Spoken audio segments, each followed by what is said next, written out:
Hello YouTube, welcome back to another game of Starcraft 2. This is going to be the third game between Poland and Korea on Legacy of the Void between Nerchio and INnoVation. Now, our current question of the series is, who's your favorite Starcraft 2 player and why, if you want to answer, of course. And let's introduce our quick players right after just this one quick message. If you haven't seen the previous two games, please click on the links in the description, which will take you to game number 1 and 2. It would be a shame if you missed those. Now, our two players on the top right hand side here, we have, as the red Zerg, we have Acer's Nerchio, who is representing both Team Acer and, Poland.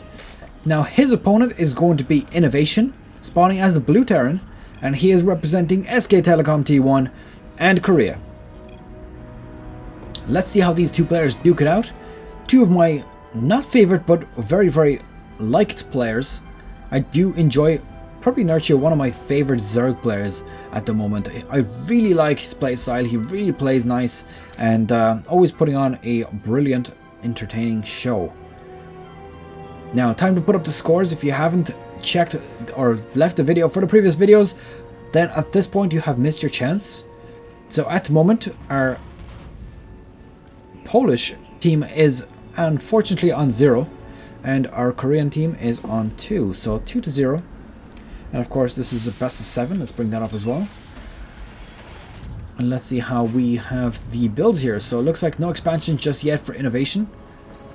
And of course Nerchio has gone for his one already. Now that expansion, I do believe, was put down a little bit before this spawning pool. Yeah, I think it was. It was just a few moments before. So very close timings. And looks like he's got 450 minerals. Now I wonder, is he going to go for another expansion this early in the game? I honestly don't think so. It's going to be very risky. No, he's actually opting to go for the double queen and more Zerglings. So let's see. The Reaper is now on the field.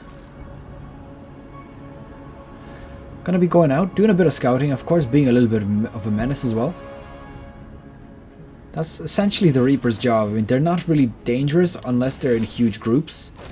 And then, yeah, they can be a little bit dangerous.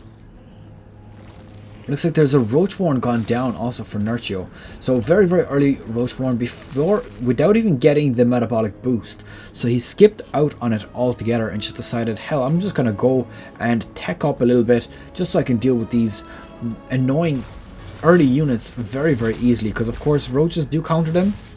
They might not be as fast as them, but the Reapers certainly really struggle in killing Roaches.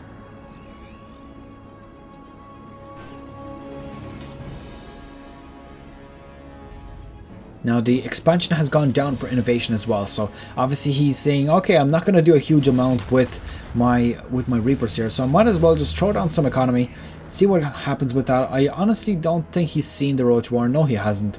So he's obviously going to know that there's an expansion. That's kind of obvious with the timings and with what Nerchio has. But at this point, now going to be able to spot the Roaches and knowing definitely there's nothing I can do against this amount of Roaches. Now notice that he is building more and more Reapers the whole time. So he's definitely committing to this quite heavily at this point. I mean, that's a lot of minerals spent on just Reaper harassment. And honestly, I don't know if it's worth it. I think personally it's probably not. He would be better off starting with the Marine Marauder production already at this point. Nerchio throwing down his third base. Obviously interested in expanding and basically getting that Zerg steam machine rolling. Just to note, there's a second gas going down as well. That just means that he is going to be able to support Roaches continuously with 2 gases. And it looks like we have a third gas all the way on the way up as well. So he might potentially go for, there we go, double evolution chamber and maybe a layer a little bit later on.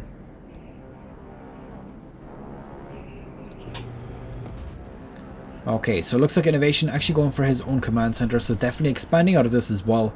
He sees that there's not a huge amount of aggression that Nerchio is putting out, so probably going to be able to get away with this without too many issues.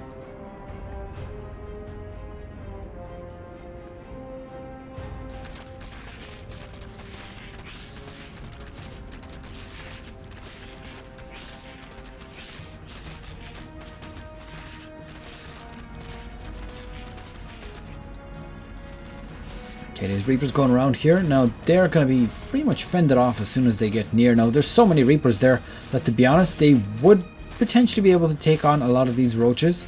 I mean, that is a total of 8 Reapers. The only problem is that with this amount of roaches, the Reapers actually tend to die off as well. So you can't really make use of their regenerating ability too much because, you know, they get killed off instantaneously. So let's have a quick look here. Looks like there is a Stargate coming out. So this was, 1 second, 3 racks into barracks into Stargate. So not a too late one. It's probably just going to be some Marine and Medevac play for now. And of course, don't forget the siege tanks, which are oh so important. The reactor is probably going to actually be built for the Stargate, or Starport in particular. Just going to swap that out and potentially either pump out double Liberators or double Medevacs. Just want to stay here and see what exactly he's doing. There's a lot of gas, so double Medevac it is. And more racks being put down as well.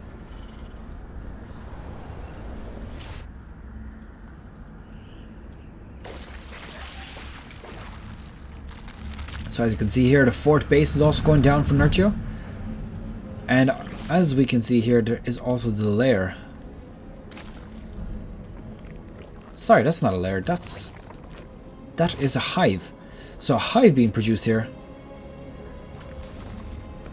Which could potentially mean that he's anticipating this massive marine push. I wonder, is he actually going for Ultralisk specifically? I honestly think that he is.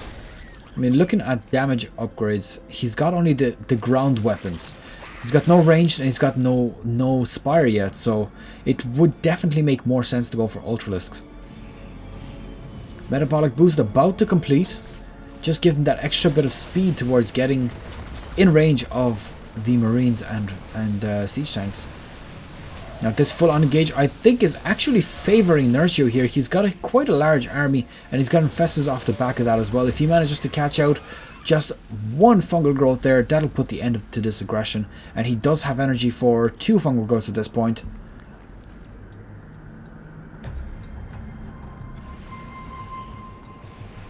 Does have the siege tanks back here. Not quite with the army. But I think INnoVation would not want to get too close to that. If he loses this full army to, you know, to 1 fungal, then that could turn on its head very, very quickly.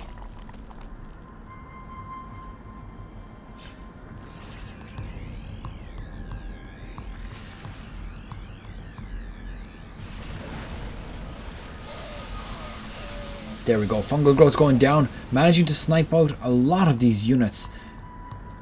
That is actually quite significant. He's lost so many units out of that. And that's just going to give him a bit of peace. He's going to be able to, you know, expand potentially. He's going to be able to, you know, build up his economy with this base, saturate it fully. Not quite sure about expanding just yet. Oh, look at that. Medevac dropping here. Just managing to snipe off 1 Overlord. Oh, that Overlord actually survived. Wow. Okay, so that was a little bit unfortunate. Gave away the position of the Marines and didn't even manage to do some supply damage to him. Just cleaning out a few of these tumors. I didn't actually catch the head of the snake, so that's a little bit unfortunate. But there we go, the drop here, getting lifted on up. Zerglings fended them off. And gonna potentially bring them into the main base here. Let's see what kind of damage they do. Oh, the Ultralisks are now coming out. There is less level 2 Carapace and chitinous plating also on the way. So definitely thinking about getting these Overlords absolutely jacked up and ready to go. Now as you can see, there's actually a Baneling nest on the way also right here. And a Spire. So Nerchio pretty much leaving his options very open right now. He's teching into pretty much everything that he can. Which is kind of okay, I suppose. Later in this late part of the game, those small bit of minerals that you use on those buildings is not as significant as it would have been when your army supply is about 100. Sorry, when your army supply is about, you know, 30, 40. So he's going to have those options available just in case he needs to fall back on them. But I'm thinking that Ultra Ling is actually quite a good choice for him right now. It looks like he has level 3 melee weapons and carapace on the way. Does manage to snipe off 2 queens here. And that's actually quite nice, managing to take out a few drones as well, so definitely worth the drop here. Oh, if he's going to snipe off that Ultralisk Cavern, that is actually huge. He's thrown down a second one already, so Nerchio already preparing just in case. He's throwing him a little bit close to this though. He's actually seen it as well, so pretty much straight away going to be able to see that there's an Ultralisk Cavern on the way. And these Marines are unfortunately not getting looked at, and does clean them all up. So that is the end of that drop.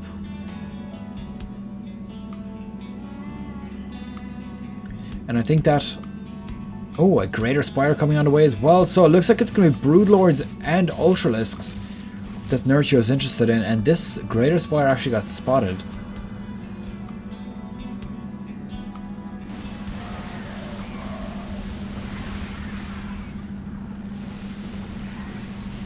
Now, are there ghosts on the field for INnoVation? Because that's going to be a really important point.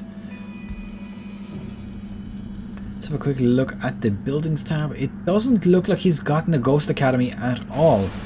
So the huge engage going down here. All of these Ultras actually getting cleaned up. A lot of siege tanks on the field. And this army is just getting mutilated here. Nerchio is actually not in a great position. He's got this siege tank and marine aggression push that's going down right now. This is the question that I was asking you guys in one of the previous series, how you felt about this. And honestly, I don't particularly like it. I think it's a little bit too strong and a little bit uncontested right now. I mean, it's so difficult to deal with. That Ultra, it's just going down to town on them.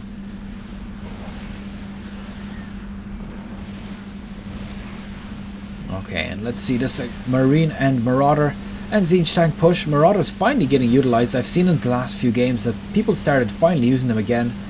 Very nice to see that, because of course they were a little bit forgotten.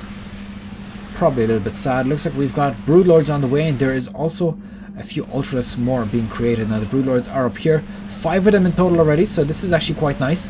Gonna be a good position for him to be sniping from there. Let's see what he manages to actually destroy from there. And wow, these Broodlords actually starting to do some nice work. Managed to kill off a few Marines. Killed off 2 siege tanks with them.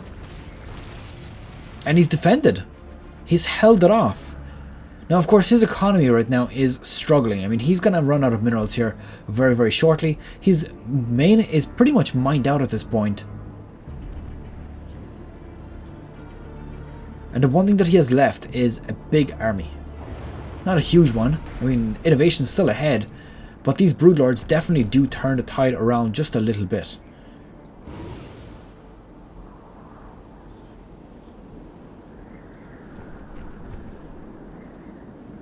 Unfortunately, he's got nothing to deal with this right now.